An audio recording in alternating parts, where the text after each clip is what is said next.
Hey, I'm Lana from Lana Glowshot Art, and in this video, we'll be unboxing the January 2025 sketch box.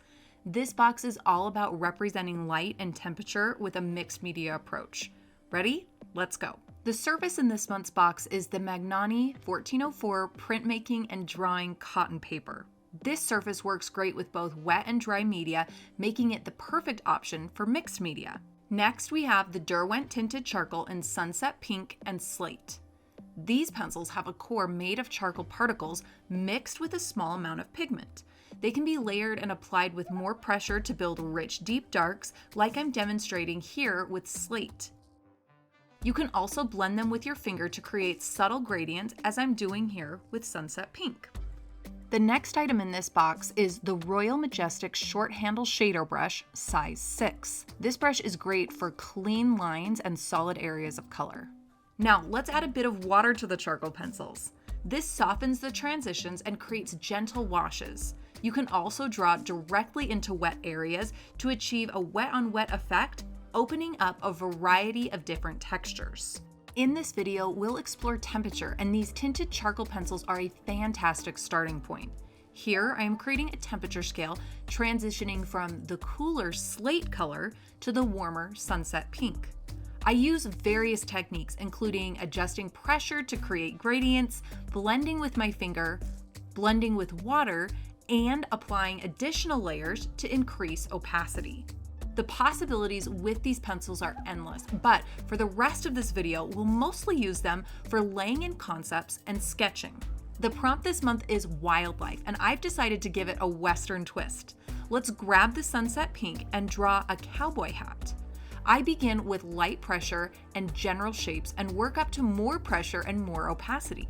These tinted charcoal pencils are erasable, so if you want to grab an eraser, that will work. But in this sketch, instead of erasing mistakes, I tend to rub them out with a clean finger and then refine the line by applying more pressure. The next item in this box is truly unique, the Artgraph Tailor Square in blue. One way to use this square is by picking it up and drawing directly onto your surface, experimenting with loose sketches and mark making. And since this square is water soluble, you can activate your line work with water. My favorite way to use this square is with a brush. Just dip your brush into water and go straight in like I'm doing here. While this square can be used just like watercolor and can be combined with other water-soluble paints, it does stand out for its vibrant matte and opaque color. The next product in this box is the Holbein Artist Squash in Iron Oxide Red. This pairs perfectly with the Artgraph Tailor Square and can mix a variety of different hues. Use it straight out of the tube for those rich, opaque colors, or dilute with water for lighter washes. Using these two colors, let's create another temperature scale. Using the pure blue from the Artgraph Square, apply a swatch of blue on one end of the scale. Then, on the opposite side of the scale, apply a swatch of pure iron oxide red. This is going to be our reference point for our coolest and our warmest color. Now, mix these two colors together.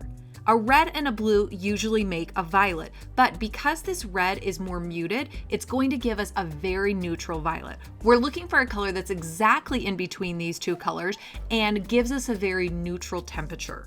Once you get this color, apply it in the middle and begin to search for those colors on either side, finding those transitions in between that central neutral color and the warmest and the coolest.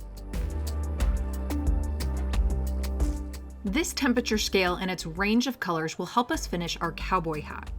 After analyzing my reference photo, I can see that the areas hit by the light are warmer, while the shadows are much cooler. I'll begin by applying a light warm wash over the entire hat. It's fine to keep this wash uniform in value or to vary it slightly from lighter areas to darker areas, but if there's anything that you want white, be sure to reserve it. I have noticed that these don't reactivate and you can't pull whites out the same way you can with watercolors. Now I'm beginning to modulate those warmer areas or the light shapes of the hat, but not everything is going to be the brightest, warmest color possible. I am looking at where those colors might need to be neutralized, and once all of my light shapes are the way that I want them, it's time to come in with my shadow shapes, which I do with a color that is closer to blue, but it's not an exact blue. I've neutralized it with my warm color. I come in looking closely at my reference photo and map in the entire shadow shape, trying to be really attentive to the edges that I create between the cool colors and the warm colors, because those areas are going to have more neutral temperature colors in between them. You can continue to layer these paints as much as you want until you get the hat the way that you want it. But you don't need to worry about getting all of the fine details in because we have the tinted charcoal pencils. I use those after everything dries to refine some of the details on the band of the hat and to deepen the values that weren't quite dark enough with my quick application of paint. Now let's use everything that we have learned and all of our materials to draw this horse in the snow. And this will really give us the opportunity to explore temperature. Using my Sunset Pink pencil, I am laying in the basic shapes, and I draw over this several times so that I get a really good sense of the proportions. Take your time. Horses can be really tricky to get the proportions accurate. Then I'm coming in with my Taylor square in blue and a lot of water to lay in those cooler shadows on the horse. I'm working from very general, and over time, I'm going to get more and more specific with this painting. For the background, I mixed up a combination of the iron oxide red and the blue, and I used them together to give me a muted violet in the background. Once this first layer of paint is dry, I come in with more washes to begin to deepen and refine the shadow shapes. When I select the color that I'm using, I am looking at the color in my reference photo, but I am paying more attention to temperature. Is this area cooler or warmer than the area next to it?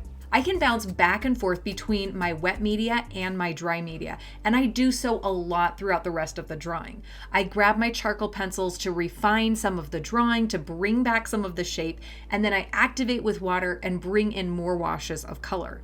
This is really sturdy paper and it takes a lot of paint, so don't be afraid to layer and play and explore. At this point, I'm much more confident with the direction of my drawing, and so I start to bring in those darker washes, which are a combination of the Taylor square blue and the iron oxide red. This gives me a richer violet that I use on the face and in the mane to deepen the value, and then I continue to refine with my charcoal pencils. I am usually using the slate charcoal pencil for those darker areas, but I have that sunset for the warmer areas where more light is hitting it, or to just add some variety to a particular part of my drawing. While charcoal pencils can be very detailed, I found that while drawing the horse, I was more successful when I allowed the materials to be a little bit looser. Maybe I don't need to get every single hair in the mane, but rather focus on the energy. Notice how I add energy to the snow around the horse's feet with my brush stroke as I pull it up and swing it around so that there's a lot of movement and energy in that part of the drawing as well. And now this piece is complete. I hope you learned a ton about working with temperature in a mixed media approach, and we can't wait to see what you create.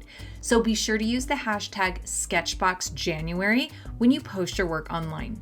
For more unboxing videos and tutorials, you can check out our YouTube page where you can like and subscribe. Thanks so much for watching. See you next time.